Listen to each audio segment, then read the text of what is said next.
What I do see is a little more concerning around that time is the GDP per capita, which we've been watching, and we've seen consistent weakness here. In Q4, we also saw negative quarter-over-quarter population growth. And this is a significant shift from the peaks that we saw sort of in late 2023, where in Q4, we saw really for the first time population decline. And that's really from where we saw, some of the pandemic impacts from border closures back in 2020. So a lot of change there in terms of overall population growth. Now, if we move on and look at what we saw sort of from inflation and interest, can move, I'm not sure if it's moved on to the next slide there, Jordan.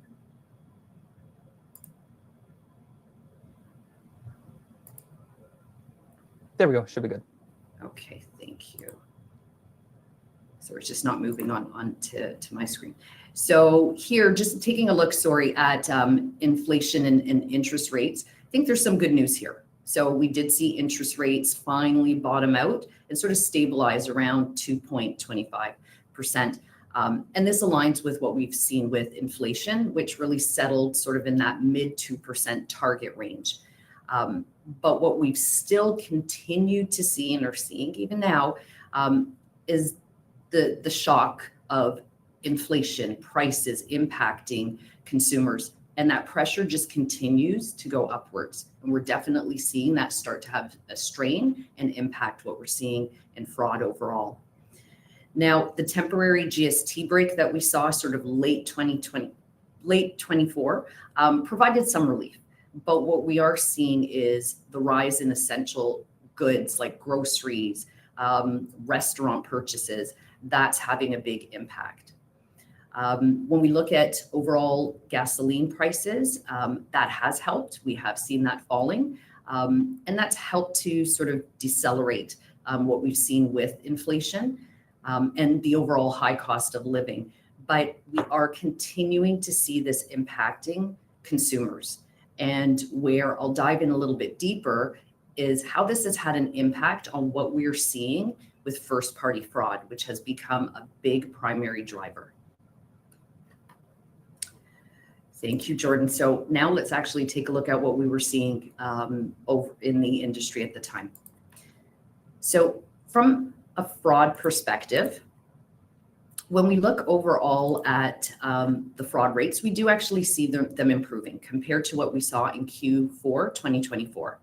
The overall fraud rate dropped by 4.7%, with consumer fraud down 4.8% and small business fraud down by 2.8%.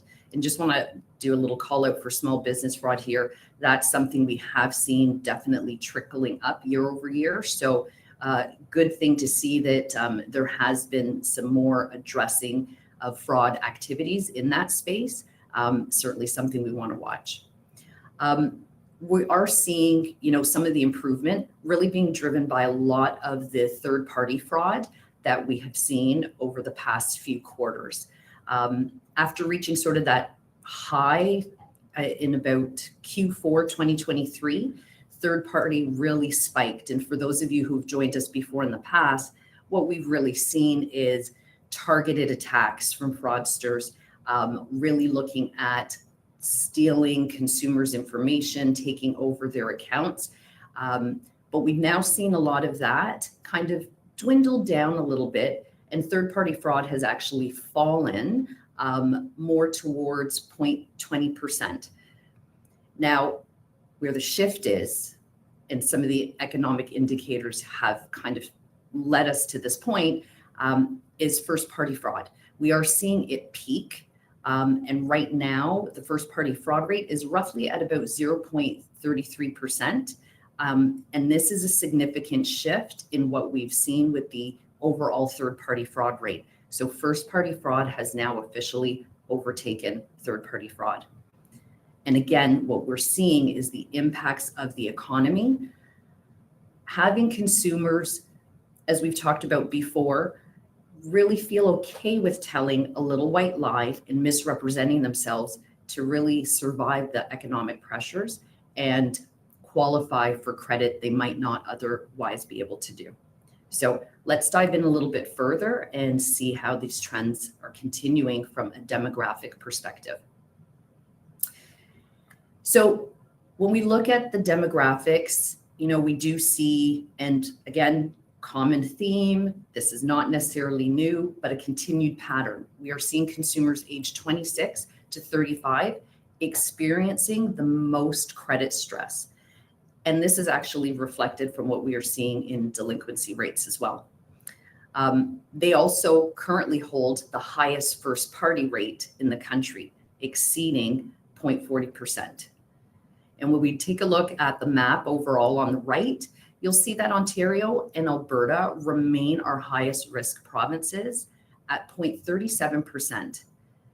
And I believe this trend is going to continue to increase. And we're going to see it increase even in other provincial areas where the cost of living, specifically in urban centers, becomes more difficult to manage as consumers struggle with the increasing prices and the increasing concerns that they have with what's happening and changing in the economy. Now, moving on, I want to talk a little bit more about first-party fraud. Again, this is the primary driver where we've seen sort of a shift. Now, what I want to highlight are what some of the key drivers are particularly. So, not a surprise here, conflicting information is now coming in as a top driver at 25%, along with payment fraud at 19%. These areas, again, not a surprise when we look at the economic impacts and sort of the whole gap in affordability that consumers are feeling right now.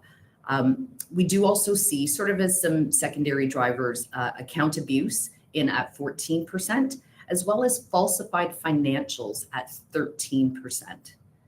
Now, what this says to me is that lenders are really going to need to prioritize digital applications and have a clear understanding of what the data points are that don't quite align in the application information. Is there a mismatch in address and employment history, for example?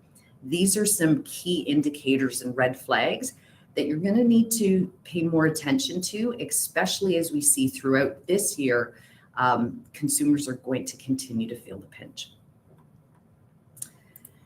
Now, moving on, let's talk about what we're actually seeing overall in various industries, and I'm going to kick things off with mortgage. So despite the interest rates finally stabilizing and housing affordability, still a bit of a pain point, we have seen that the average balances actually reached 280,000 in Q4 2025, and this is up year over year at about 4.3%. We are, however, seeing an increase in delinquencies in the mortgage industry. And this is primarily driven by the high value mortgage rates. So where are we seeing some of this concern? Well, again, in the hot housing markets in Ontario and BC, they're continuing to sort of push up the overall delinquency rates that we're seeing. And that's going to be a continued concern I think we're going to see throughout this year. Now, as we saw, and we would expect sort of during this time, overall application rates fell. And we do see that the overall mortgage fraud rate dropped by 12.5% compared to last year. Now, what we did see in, previously, we do know and just spoke to the fact that delinquencies are rising and they're up about 12%. This for me is sort of an indication to come. Consumers, again, are now looking at renewing and maybe renewing at higher interest rates. And as affordability continues to erode, we are going to see it having an impact on the fraud rate. Provincially, again, you're going to see common themes with some of the same provinces sort of in that hot spot, but we do see Ontario, Alberta, and BC continue to be the provinces with the highest risk for fraud. Now, moving along, kind of looking at what we are seeing from a demographic perspective, we are seeing sort of a shift in motivation, if you will.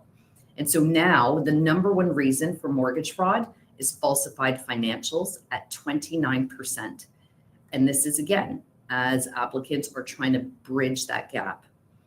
Now, some of the secondary drivers we see are falsified documents, followed closely at about 25%. So really clear indications that there's a concern here. And when we look at falsified documents, I know there's been questions on what that would include. So for example, we've seen concerns around proof of residency or address, proof of property ownership, and mortgage statements. Those again tend to be documents that we are seeing definitely falsified. We're also seeing, conflicting information, more in the form of employment and personal residency information, and that's coming in at 18%.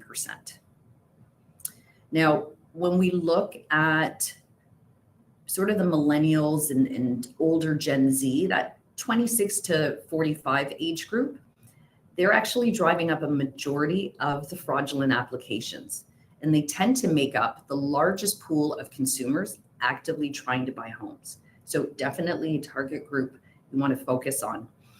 And when we look at provincial statistics, we do see with BC and Quebec, they are experiencing a spike in mortgage fraud. We're seeing sort of a surge in market activity, really among first-time home buyers and new property buyers, and that's definitely having an impact on these numbers. When we look at last year, and more specifically some of that buyer activity, we do see it's increased at about 63% in BC and about 60% in Quebec. So again, when I think about some of these trends, I think lenders are going to need to really be more focused on how they're reviewing documents, how they're reviewing the evidence that's being provided as part of a mortgage application. Doing a simple manual review or investigation is not going to be enough. You need to have a robust verification of financial documents and income sources. This is going to be the trend to watch for this year. Now, I want to talk about, some of the hidden fraud losses that we're seeing. So we actually estimate that with mortgage portfolios, there's a significant volume of unrealized potential credit loss due to fraud. When we look at Ontario alone, we estimate that about 216 million in 90-plus day delinquency balances are actually attributed to fraud. Within that, we do see sort of in some of the other areas, and I kind of pause because looking at this statistically, it's quite alarming. And we do see it sort of across the board with other estimates and potential fraud losses coming in BC at approximately 39 million and 33 million in Quebec. Again, a big concern in the risk in what we are seeing in these delinquencies and the correlation to fraud. Now, the highest percentage of these hidden losses is really clustered around the lowest credit scores. So those are the scores around 300 to 549. So what does this mean for you? Well, this is not just a credit risk problem. We know there is a gap in fraud detection. And by the time you are looking at 90-day delinquencies, these funds are essentially unrecoverable. And so it's really going to become pivotal for, lenders to really start looking at what their delinquency rates are and what the fraud risk is actually in their books.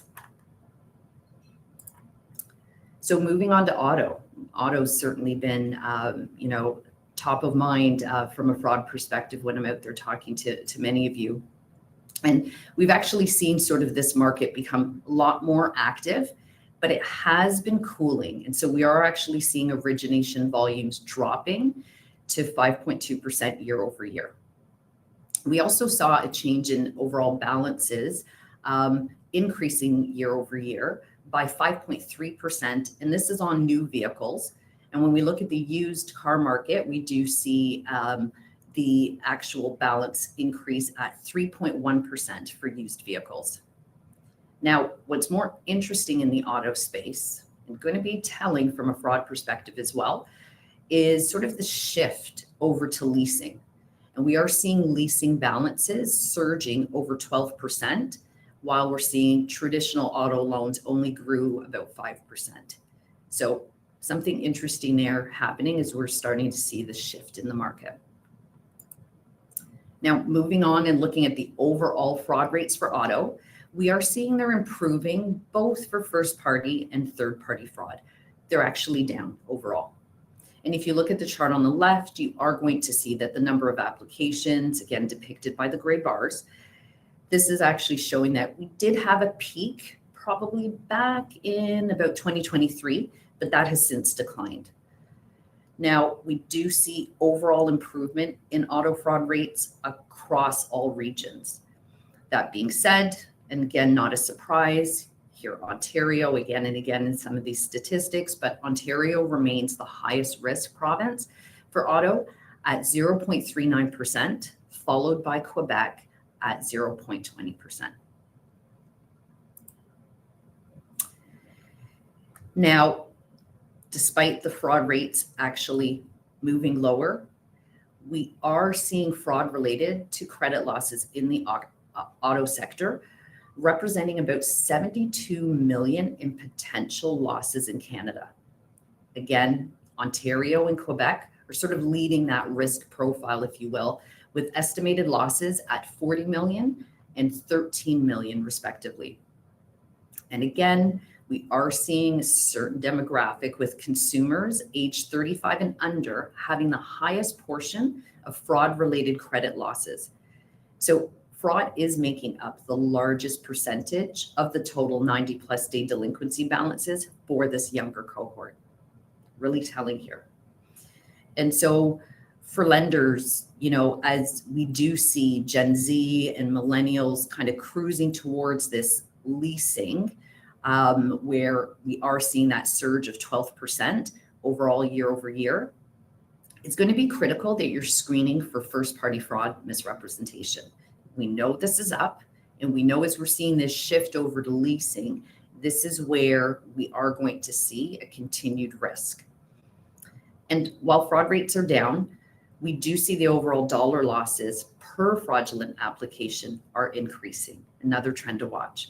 And so a growing concern for auto lenders that I do think we are going to continue to see as well into this year is the risk around synthetic identity fraud. So while I know first-party fraud, there's concerns there, when we certainly look at some of the potential fraud risk captured in the delinquencies, it is going to be sort of a combination of risk around fake identities, which we know, and from previous webinars, for those of you who maybe haven't joined before, I want to just talk about with synthetic identity, that's really not a real identity. This is where we have fraudsters who are using essentially good, real consumer information mixed with fake information to create an identity and eventually walk away with their goods or services that you've provided. They essentially have no intent of really using the funds or paying them back, if you will. So this is a concern that auto is going to need to take a look at from a lending perspective.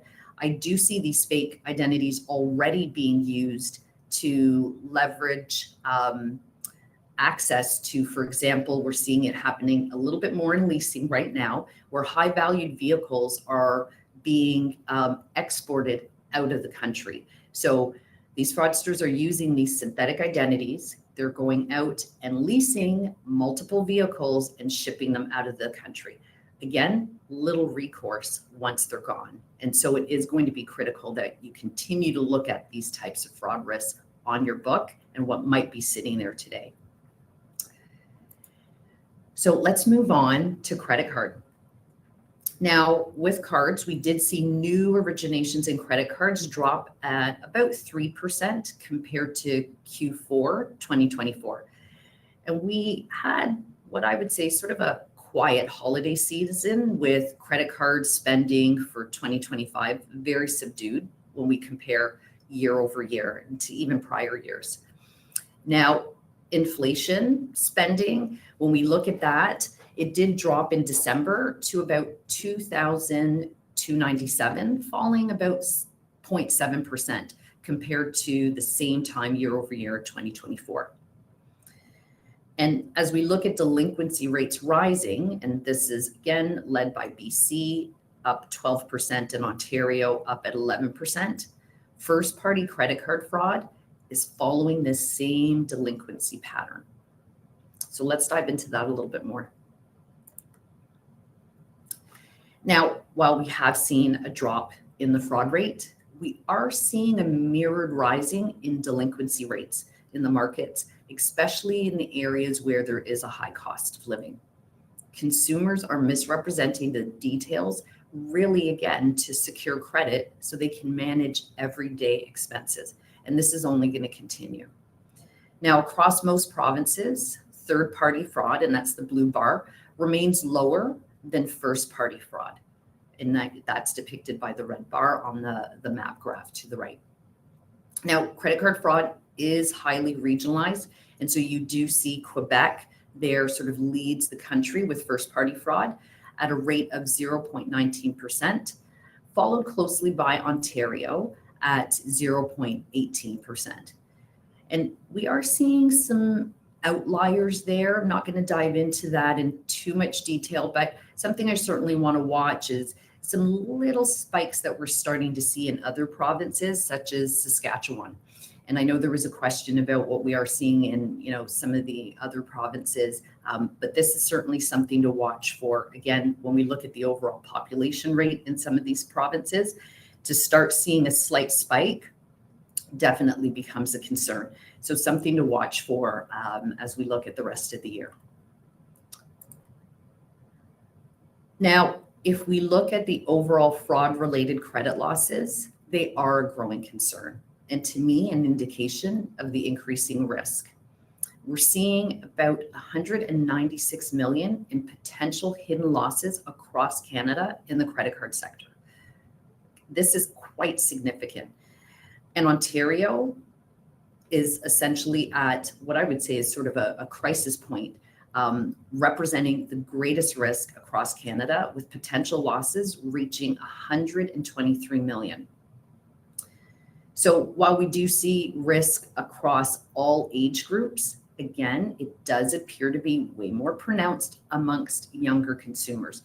And that's particularly, again, the age ranges, you're seeing sort of a similar pattern. But here for cards, what we are seeing is that 25 to 35 demographic is really where the most risk is pronounced.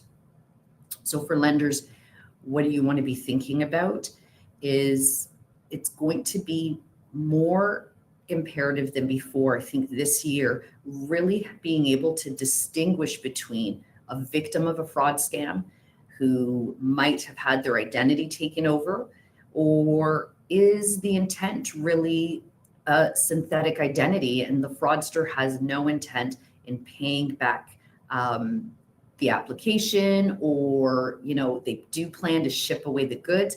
Really having an understanding of the identity and the intent is going to be critical. It's no longer an option not to screen for these risks. It's going to be essential if you want to protect your bottom line in understanding the identity that is interacting with you before you let them into your overall ecosystem.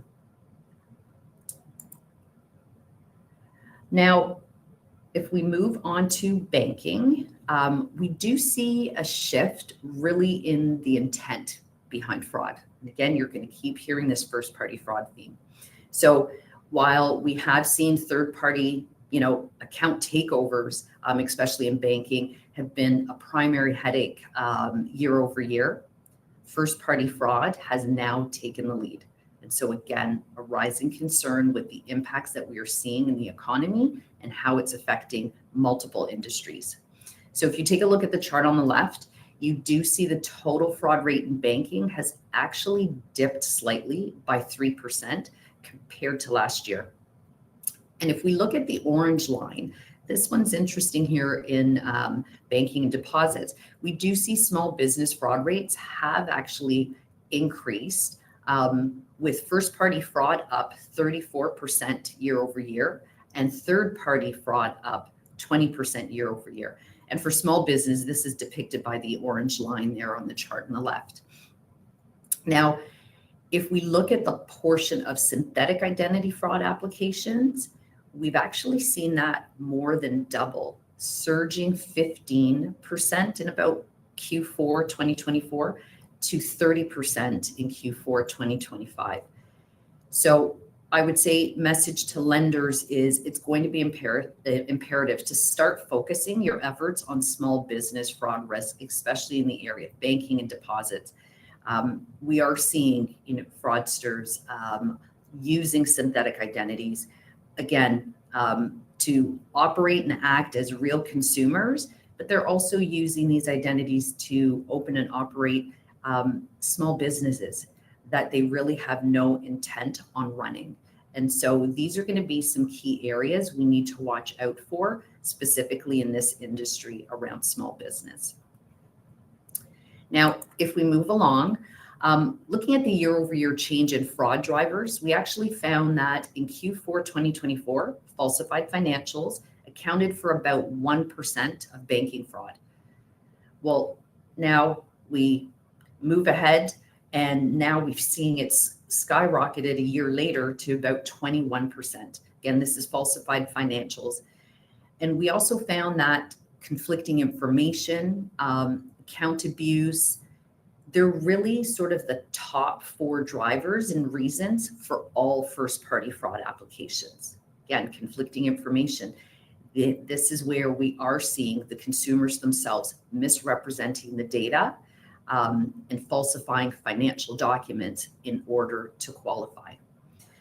It's a growing indication of the number of Canadians who are feeling compelled to lie about their credit health, really just to maintain basic banking products and services. So a trend to continue to watch. Now, if we take a look at the telco industry, so while higher year over year, we do see the overall telco fraud rate was on the decline for 2025. We did see some shifts, though, similar to other industries that I've just discussed. Third-party fraud is being managed. We are seeing lower rates across the country. And so certainly, again, the dominant fraud risk now is first-party fraud, with rates up significantly higher in every province, looking at the telco industry. I will say when we look at Alberta, BC, and some of the Atlantic regions, they are leading the country in first-party fraud. And so something to watch for, as we have seen sort of changes in migration from province to province, or even with, others sort of looking for that first sort of service as they're kind of setting up and just coming to the country. We are seeing more risks around the information that they're providing at application. So common theme, we are seeing the pressures of the high cost of living really compelling consumers to feel that they need to misrepresent themselves, even in the telco space, just to secure devices and services. So the focus is going to have to be on being proactive and really screening customers up front to ensure that there isn't misrepresentation or a risk in the identity that's being presented. Now, looking at the financial impact within the telco sector, we do see with our overall analysis of the 90+ day delinquency balances, it is showing sort of a widespread across all customer risk segments. So the total potential loss that we are seeing in Canada for the telco industry is at 43 million. And unlike the other industries I've just sort of touched on, where the losses may be a little bit more concentrated in sort of higher valued areas, we are seeing this risk sort of prevalent across all geographical regions and demographics. And so while there is a little bit of a noticeable cluster around the younger demographic, we are seeing this impact a little bit more across the board. Now, I think, something to look at and consider when we look at the telco industry, and I'd even say with government, it's really important that we focus on fraud in these industries because we are seeing that, especially around synthetic identities, fraudsters often use these industries, telco and government, to help legitimize the fictitious identity. While they're nursing it, developing it, and really getting it into the Canadian ecosystem to do lots of harm, they're using these industries to help make them look like they're good customers. So these are, again, some warning flags and trends that when we look at together are really telling a story about the risk that we are going to see continue throughout this year. And so with that, I want to touch on what we are seeing as sort of the rising wave of first-party fraud throughout 2026. Consumers are going to continue to misrepresent their own data, really to secure credit and banking products or services. This is going to force lenders, and we are already seeing it throughout last year. Lenders are moving sort of to high alert where they are sort of clamping down on what they are really willing to offer consumers strategically in their strategies. And we expect to see this more throughout the year. With mortgage volumes, we are going to continue to see this sort of moving up as there is some new inventory that will be hitting the market. But the concerns around first-party fraud rates are going to accelerate. We do anticipate this growing, especially among younger consumers who are really out there in the market. And I would say, the risks around first-party fraud, particularly with falsified financials, we are seeing it mimic delinquency rates in the credit card sector. And so this is going to be an ongoing concern for us to sort of look at. And along with some of the risks around synthetic identity fraud, which will grow as a concern as we are seeing it definitely hide in multiple portfolios in multiple industries. So what should some of the priorities you want to be thinking about and focusing on this year? Well, I know many of you are already doing it, but there's got to be a more proactive approach in how you're going to be screening consumers upfront and at origination. Really understanding the identity is going to be critical. Throughout the client journey, you are going to want to look for additional risk because we do know, for example, with synthetic identity fraud, it is sitting in a lot of portfolios and hiding and pretending to look good. We do know fraudsters are willing to wait and they're patient.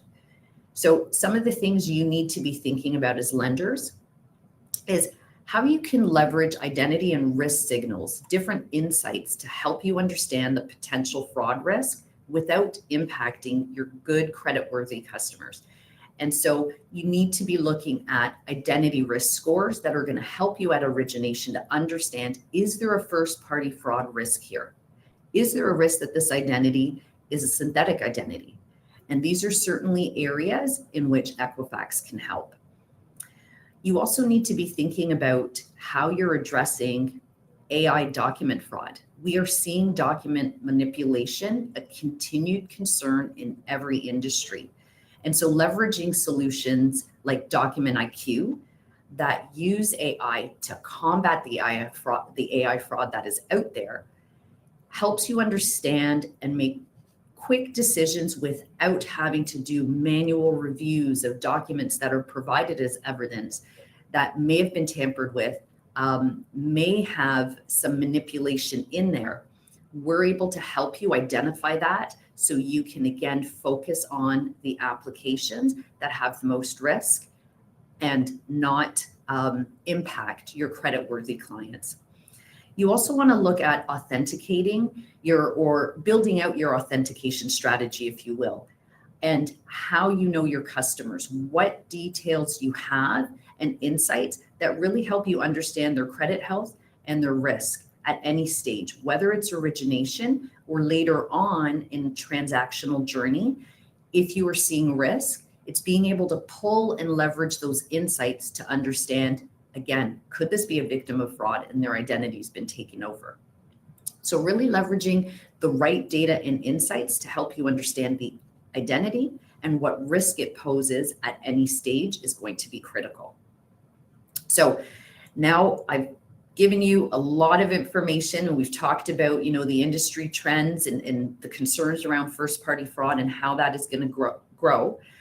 I want to talk a little bit more about what we are seeing from a consumer's perspective and how they're feeling about the increase in fraud scams that we know is on the rise. So I'm going to turn it over to Julie to now talk to us a little bit about what consumers' attitudes are towards fraud. Thank you, Cher. So let's change our focus a little bit here. And you should see a poll showing up on your screen. We wanted to get a sense of, where do you think consumers are concerned when they think about fraud? And we all know there's certainly no shortage of headlines, media coverage, so much out there telling consumers that they have to be careful. So what are the areas that you think they're most concerned about? And in just a minute, I'll put you out of your misery and show you what the actual results were, but we're not tracking your responses here. So please answer the poll with as much wild abandon as it allows, which is selecting one response. All right, let's move on to see what consumers actually had to say here. So as we move towards that next slide, as usual, we've done an online survey of just over 1,500 Canadians above age 18. It was conducted by Leger at the end of January, early February of this year. And we have the benefit of similar questions year over year, so we can track the actual trends. And starting at the top here, the percentage of the respondents indicating they feel vulnerable to fraud online has been trending down over the last couple of years.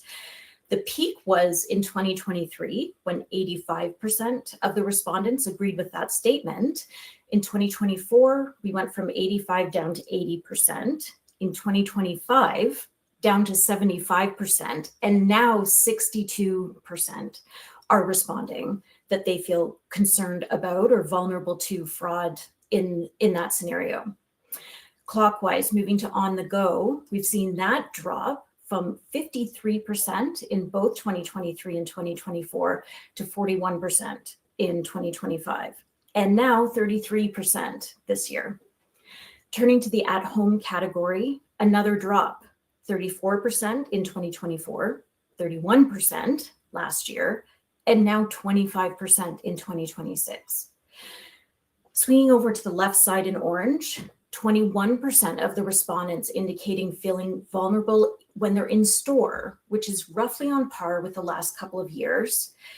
And then under those orange folks, we've got that confident 13% reporting that they never feel vulnerable as a target for fraud. Now, the size of this group has been increasing over the last couple of years, with 7% having this level of confidence in 2025 and 6% in 24. So that group is going up.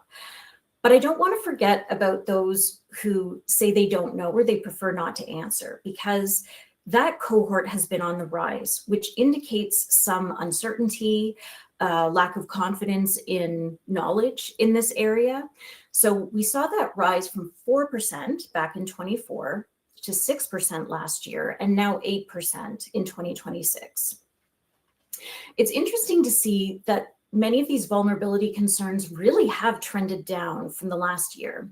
But it's worth noting that in previous years, we have specifically linked the activities associated with each heading in the survey, but this year it was just the headings. So for example, under on the go, there were examples of Wi-Fi, using public internet, etc. So I can't help but wonder if maybe people connect more with a heading like in store when they see those examples, such as credit card payments and completing applications with their own personal information, kind of triggering that sense of like, oh yeah, that could actually be a concerning place. So after asking about where they feel most vulnerable to fraud, we asked their opinions on the types of scams they think people in Canada are most concerned about. Sometimes we uncover intriguing differences between the responses when we ask individuals which scams they are concerned about for themselves or for their families compared to for their own selves. Because consumers have a sense of confidence around their own vulnerability to fraud. I'm pretty sure that most of us currently speaking with one another, some of us doing a little more listening, one of us doing a little more speaking, we all think that we're a above average driver, but we're all on the roads together. So that math doesn't really work out. We think we see similar things with fraud. People think that they're not vulnerable, they're savvy, but when they're asked that question from the perspective of, what do you think in general people are concerned about, we sometimes get a different answer. So we do see the same ranking of worrisome scams year over year here. Digital payment scams do stand out. Last year, we saw 41% of respondents indicating they're concerned about digital payment fraud, but you can see that number jumped to 59% this year. But I'm delighted to ask Jennifer, please jump in. I'm so interested to hear your angle on this. So thank you, Julie. These numbers scare me. There's no other word for it. And all of the numbers that you've quoted scare me. I think the one that worries me the most is the increase in the number of people who feel that they are immune to fraud. They will spot the scam. That hubris, that is going to get us into trouble. Because the truth is, the numbers of reports, the dollar values that we are losing are continuing to rise at a significant rate. And I'm just going to give you one number. And that is, if you combine the Canadian Anti-Fraud Centre and the Toronto Police reported losses, we are over $1 billion a year. That's because we feel too confident. And we need to stop that. We need to be aware that the fraudsters are extremely good. Yes, exactly. I'm seeing all those faces. Exactly. The chart that you have on the screen right now is particularly interesting because it is showing that identity theft is the largest concern. It is a concern, absolutely. Keep an eye on everything. But it's actually investment schemes that we're losing money, right? According to the Anti-Fraud Centre, in the first 9 months of last year, we lost $275 million in investment schemes. That doesn't include any of the other police forces in Canada.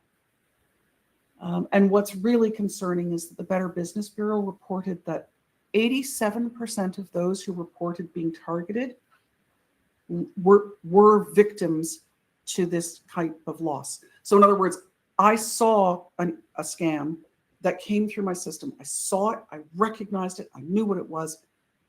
Another one came through and I was still a victim. We cannot be confident. And I think that's all staggering. Yeah, thank you for sharing that context. We've got a few more really interesting points coming up here. If we go to the next slide, this question always drives some rich discussion. When we ask respondents who they think should bear the most responsibility for fraud, we do see very similar numbers to last year, and you can see what those numbers are. I want to go over to you, Jennifer, for a little more context on this one. So I love this slide. It focuses entirely on 3 groups, but we're missing all of the other pieces in the puzzle that make up the scam and fraud picture. The money comes from a bank. When you are the victim of a romance or an investment scam, you go to the bank and you transfer the money. Absolutely. But it doesn't start at the bank. It actually started on social media. It started in an app that you were using. It started with the theft of your personal information in a cyber breach. Who do you think is buying all that PII? Scammers, criminals. They use that to target you elsewhere. That's why we need to start looking at this as a complete whole of society issue. And we need to be very, very conscious of platforms like Meta. the advertising is all on those platforms. And in fact, they've admitted that 10% of their advertising revenue comes from ads that are classified internally as scams. 10%, just to be clear, that's $16 billion US. Right? They've also stated publicly that if they suspect an advertiser is fraudulent, it's their policy to charge them more for the ad. I'm just going to let that sit there. Think a minute about the romance scams, false identities that pervade those sites. That's people whose pictures and images and information has been stolen so that it can be used to perpetrate scams against other innocent victims who are simply lonely. That's 2 victims in that crime. And now think about those scam compounds that we've seen all over the news. They're slaves. Those are people who have applied for jobs or been caught up in something else that is completely innocent, and they are enslaved to perpetrate these scams.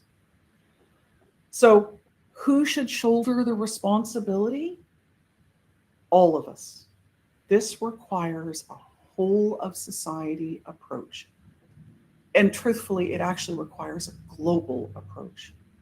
That's why we're working together. We're bringing together all of the sectors in Canada. At the same time, we're educating consumers because we all have that part to play. Those figures are staggering. It just, wow. So taking a look at the next slide, we added some questions last year to this survey around the connection between what people may perceive as everyday scams and what is actually happening with that stolen money. And further to your comments, Jennifer, there can be a lot going on here, a lot of criminal activity that isn't immediately obvious to the average consumer. These numbers do align with last year's responses. Many of the respondents do seem to be making that connection between the proceeds of fraud being used to fund criminal activity, such as human trafficking or illegal weapons trading. This year's numbers also show a strong sentiment among respondents around the importance of media highlighting how scams can fuel criminal activity. And the message that by protecting myself from scams, I am preventing more serious organized crimes really seems to resonate with 77% of respondents agreeing with that. So Jennifer, take it away. Okay, so your consumers are quite right. The proceeds of scams go to organized criminal activity. They go to nation states. And when I put these notes together 3 days ago, maybe a bit late, my numbers indicated that the proceeds of cyber-enabled crime made up the 3rd largest economy in the world, behind the US and China. Fast forward a whole 48 hours, and Fortinet are now saying that the proceeds of cybercrime make up the largest economy in the world, ahead of the US and China. So it's not getting better. The bigger problem that we're going to run into is the growth of this shadow economy. It now represents the greatest transfer of wealth in history, exceeding the profitability of all major illegal drugs combined. So where is that money going and what are they doing with it? Well, some people are getting very rich, but it's not just individuals. It's not just cyber criminal groups or criminal groups. It's also nation states. It's transnational. It is well known that North Korea, the Democratic People's Republic of Korea, funds the majority of their nuclear missile testing program through the proceeds of cyber crime. They can't get the money any other way because of the sanctions. Weapons of mass destruction are being funded this way. Transnational criminal groups, they're also playing in this space. Drug cartels, that's the other word for them. And let's not kid ourselves. homegrown criminals. We have them here in Canada. And unfortunately, the precarious state of our economy at the moment is sort of encouraging or not discouraging the growth of that local scammer group. And we do have them, and we have a significant number of them. A few years ago, there was a scam as a service group. That is where you can go onto the dark web and rent a scam or buy the code. And you're not just buying the code. If you pay just a little bit more, you get a really good help desk with the code. So let's make this really easy for people to be criminals. There was a scam as a service group known as SheBite, and they had a really impressive website. In fact, it should be a marketing study. They're unbelievably clear about their service offering, the benefits, the really low cost. They were very active in Canada. Our law enforcement, along with a group of international law enforcement, were able to take down the site and make significant numbers of arrests. When they did, they were able to uncover where people had been downloading the service from. There were a lot of Canadians interested in purchasing this service. We aren't immune. Until very recently, it was pretty widely accepted that to become a cyber criminal, a scammer, a fraudster, it was kind of a low-risk job. And with the growth of AI, it's actually an easy job to get into. You don't have to be a technical expert.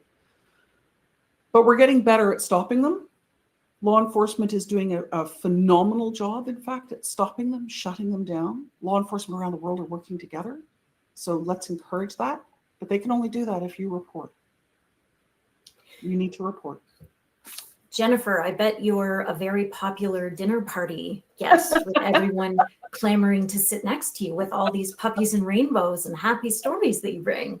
Isn't it great? So I see that we are getting down to our very last few minutes here. So let's advance to, maybe we'll just skip over the one slide. You've got that in your downloads around people's challenges that they perceive in protecting themselves from scams. And Jennifer, I'd love for you to talk about this one that we're looking at now. Thank you. So this is Stand Against Scams. It is the national awareness campaign being put together by the Canadian Anti-Scam Coalition, supported by many organizations, so that you are now seeing these ads in places all over Canada. I saw one 2 weeks ago at a gas station in Quebec. So you're seeing the same messaging, and the messaging is critical, and it's very easy for everyone to take home and teach their family and friends about. There are 3 things we want you to do: stop, check, and talk.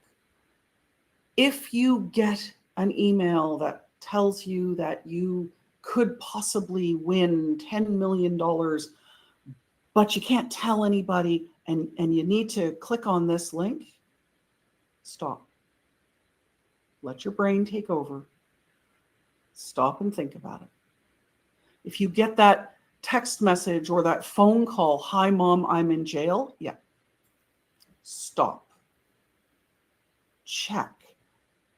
Contact your child who has reportedly just called you to say they're in jail and they're in tears and your emotions are ruling you.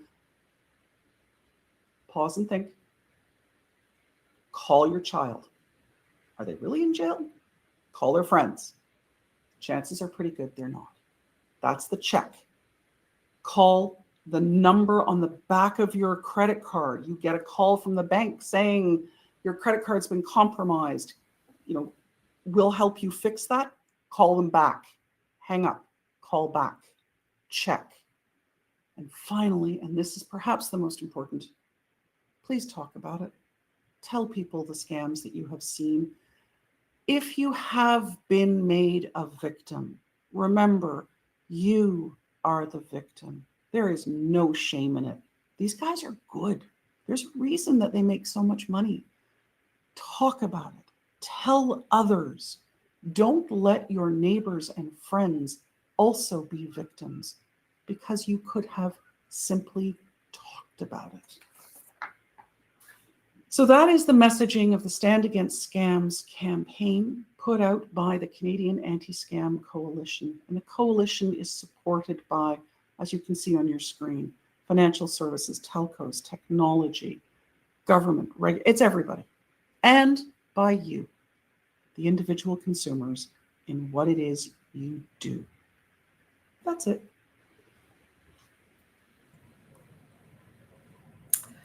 Thank you, Julie and Jennifer. You know what? I wish we had at least another 30 minutes to where I could jump into, you know, the rainbows and ponies discussion. You know, I'm in total shock with the fact that, you know, proceeds of cybercrime now is essentially the top economy. Lots to talk about, lots to think about, great discussion. Everyone, I want to thank you for joining us. I apologize, we do not have time for questions. It was a great discussion, but you know, we're happy to answer any additional questions you have. Please remember to complete the survey. And I also want to share with you some of our other great, exciting Market Pulse trends that are coming up. So we do have our consumer credit trends just in a few days. If you have not registered, please do so. It's on Monday, March 9th. And we are going to also have our Market Pulse business credit trends on Thursday, March 26th. So please register for both of those.